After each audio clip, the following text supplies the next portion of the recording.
नमस्कार, मैं राज़ी खान। मैं मौजूद हूँ प्रेमनगर से मात्र 2 किलोमीटर की दूरी पर।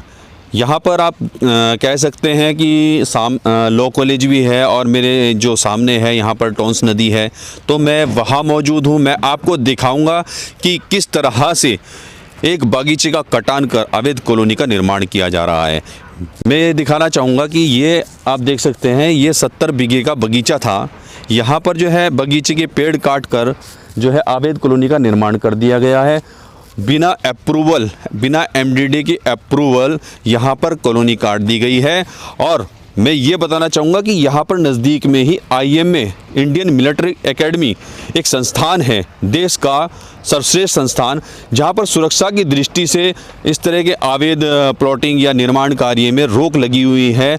और लेकिन उसके बावजूद भी यहाँ पर निर्माण कार्य जारी है। 70 बीघा की प्लॉटिंग में, मतलब 70 बीघे के बगीचे को काट कर प्लॉटिंग का कार्य किया जा रहा है। और किसी भी शासन प्रशासन के अधिकारी व कर्मचारी व नुमाइंदे कोई भी यहाँ पर नहीं पहुँचा है। किसी प्रकार की कोई कार्यवाही नहीं हुई है।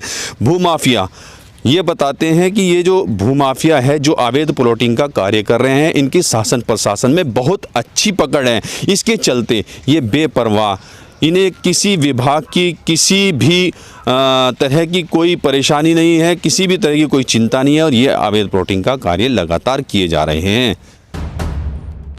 अवैध प्लॉटिंग के चक्कर में काट डाला 70 बीघा आम का बाग, बसा डाली पूरी कॉलोनी, संबंधित विभाग बेखबर।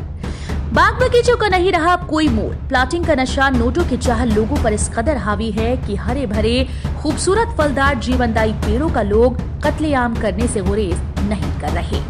लगातार बाग बगीचे काटकर कंक्रीट के जंगल खड़े किए जा रहे हैं।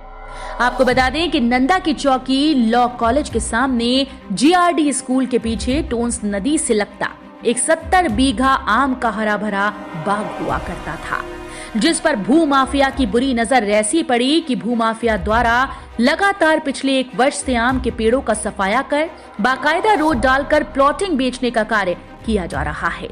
जहां आज की डेट में बहुत सी इमारतें खड़ी कर दी गईं, लगभग 70% हिस्सा बिक चुका है।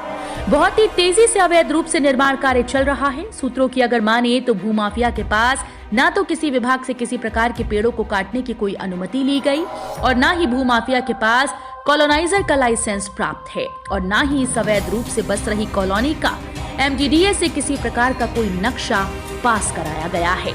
और यहाँ तक जानकारी मिली है कि ये क्षेत्र IMA के दृष्टिगत बहुत ही सेंसिटिव क्षेत्र बताया गया है। इस क्षेत्र में किसी भी तरह के निर्माण कार्य के लिए IMA की संस्तुति लेनी भी जरूरी होती है। यदि ऐसा है तो सीधे सीधे भूमाफिया IMA को अपनी दबंगई के चलते चुनौती देता नजर आ रहा है। कमाल की बात है कि भूमाफिया इतने बड़े पैमाने पर अवैध रूप से आम के हरे भरे पेड़ों को काटकर बिना अनुमति, बिना नक्शा पास कराए अवैध प्लॉटिंग का कार्य कर रहा है और संबंधित विभागों को इसकी कोई खबर भी नहीं।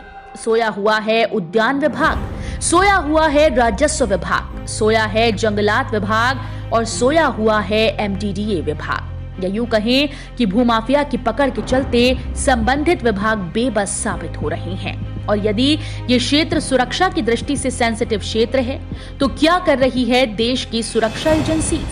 अब देखना होगा कि संबंधित विभाग अपनी कुंभकर्ण की नींद से जागता है या नहीं, और अगर जागता भी है तो किस प्रकार की कार्यवाही करता है, या फिर महज खाना पूर्ति कर मामले को रफा दफा कर दिया जाएगा।